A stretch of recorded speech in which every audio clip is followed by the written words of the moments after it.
Donc, ok. Donc, après la petite pause, donc, nous reprenons et nous continuons donc avec les opérations sur les ensembles. Nous avons vu l'intersection de deux ensembles avec les propriétés qui en découlent. Nous avons vu que l'intersection de A et de B est toujours inclus dans A et inclus aussi dans B. Et nous avons vu que A inter A, c'est toujours A, quel que soit l'ensemble A. Et nous allons donc continuer avec la deuxième opération qui est la réunion. Alors,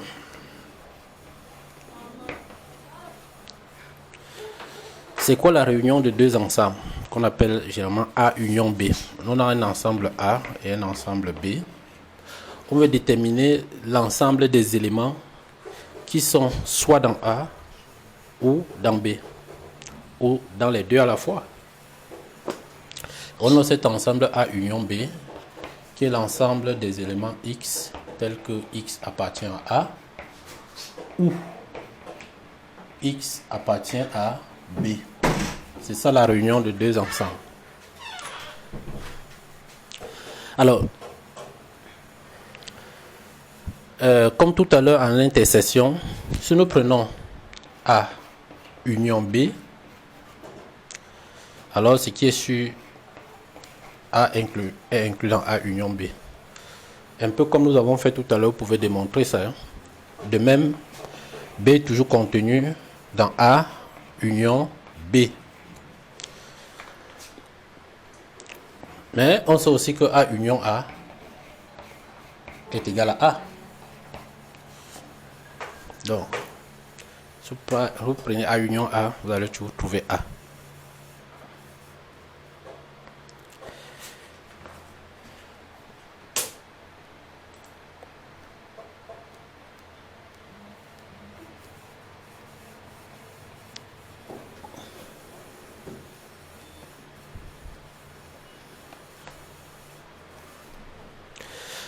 Donc, les deux opérations étant vues, il y a une propriété tout à l'heure dont je n'ai pas commenté, qui est ce qu'on appelle la commutativité. Si je prends A inter B, c'est encore égal à B inter A. C'est ça qu'on appelle la commutativité. Je peux commuter les deux membres de mon opération. Je ne change pas la réponse de l'opération. De même, avec la réunion, si je fais A union B, c'est égal à B union A.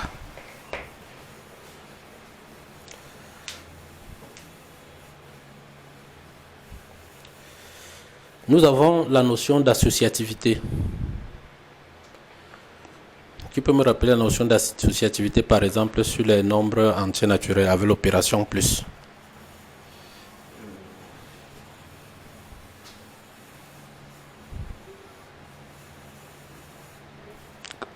On dit que l'opération addition est associative. On écrit comment?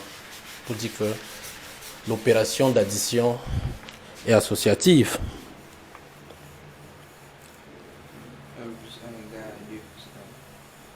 Oui, prenons dans le cadre général. Si on prend des éléments avec les lettres comme X, Y. Oui. A. Oui. Facteur de A plus de C plus B. De C Plus B. Oui. Est égal à AC. Pardon. Plus AB. Plus AB. AB. Voilà. La distributivité. C'est Distributivité. Il faut prendre le micro. Oh. Ça, c'est la distributivité. Voilà. Donc ici, cette propriété-ci dans l'addition, parce qu'ici nous avons un fois, et ici nous avons le même fois, et là le même fois. Nous avons donc ici la distributivité de la multiplication sur l'addition. Donc c'est ça qu'on appelle propriété de distributivité. Associativité. Vous avez oublié, je vais vous rappeler. Si on prend A plus B plus C, comme ceci. On peut grouper d'abord à gauche, comme ceci. C'est égal à A plus B plus C. On peut grouper maintenant comme ceci à droite. C'est ça l'associativité. Dit que c'est associatif, c'est un peu ça.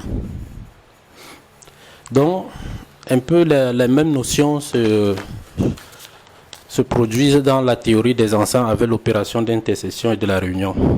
Donc, si je prends A, là, un ensemble quelconque, inter B, inter C, je peux d'abord faire le regroupement comme ceci à gauche. C'est égal à A, inter B, le tout inter C, je fais le regroupement à droite.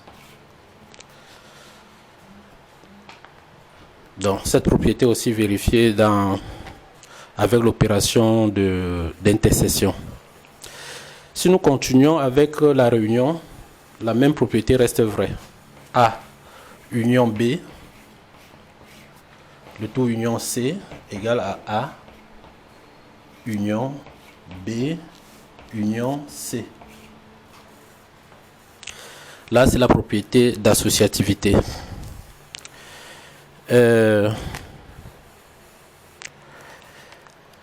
Je vais, avant de passer à la distributivité que votre camarade a donné tout à l'heure,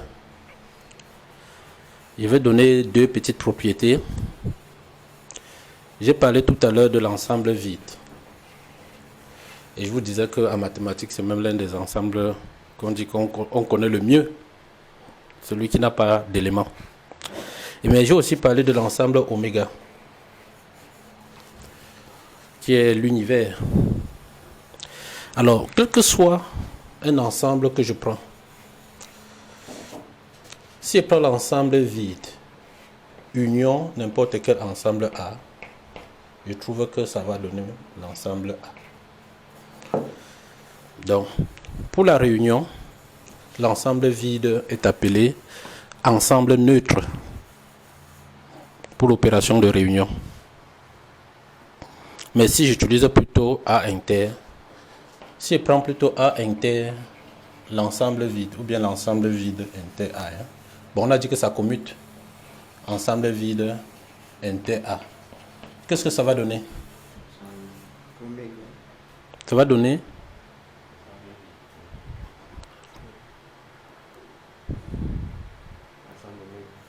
l'ensemble oméga, celui-ci.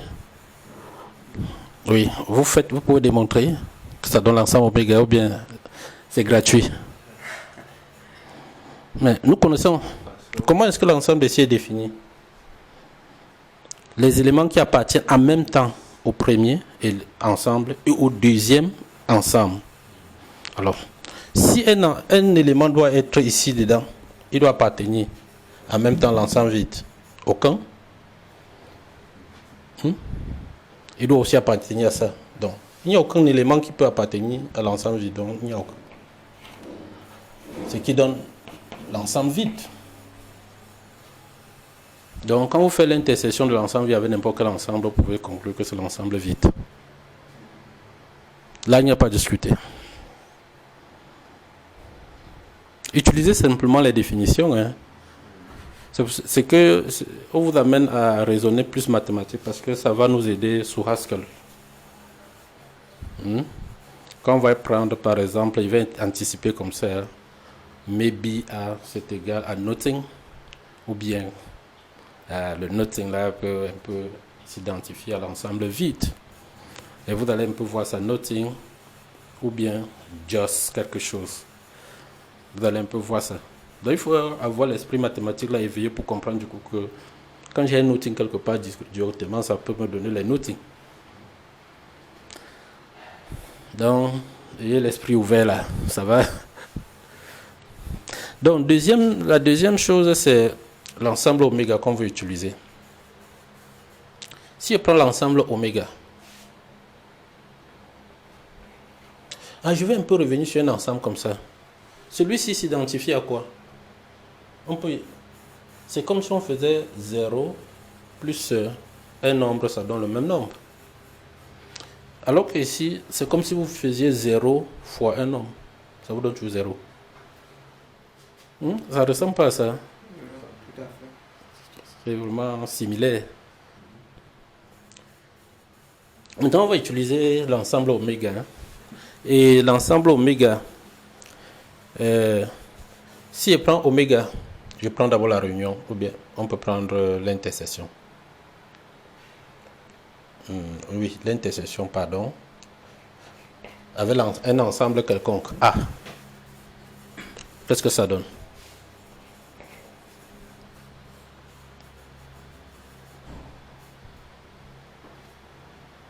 Les éléments qui appartiennent à la fois à A et à oméga.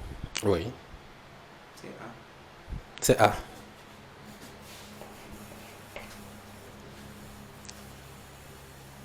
Vous avez compris pourquoi c'est A? Vous prenez seulement la définition. Hein. Parce que celui-ci, c'est l'univers.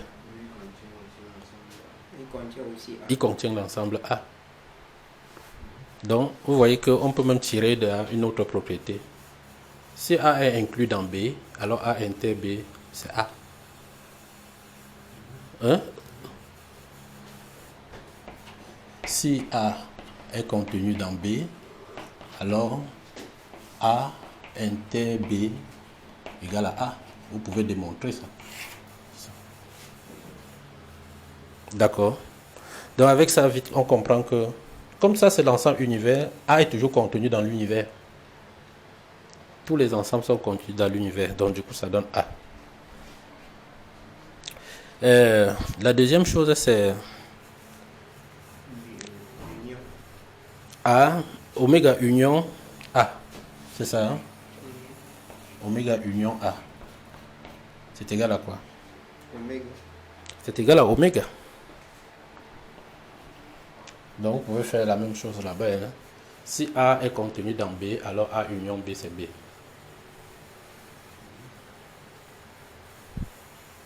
C'est des petites propriétés comme ça que vous pouvez démontrer. Donc, on va passer à la propriété de distributivité. Celui-ci que j'ai, ce qui ressemble un peu à la distributivité dans l'ensemble N.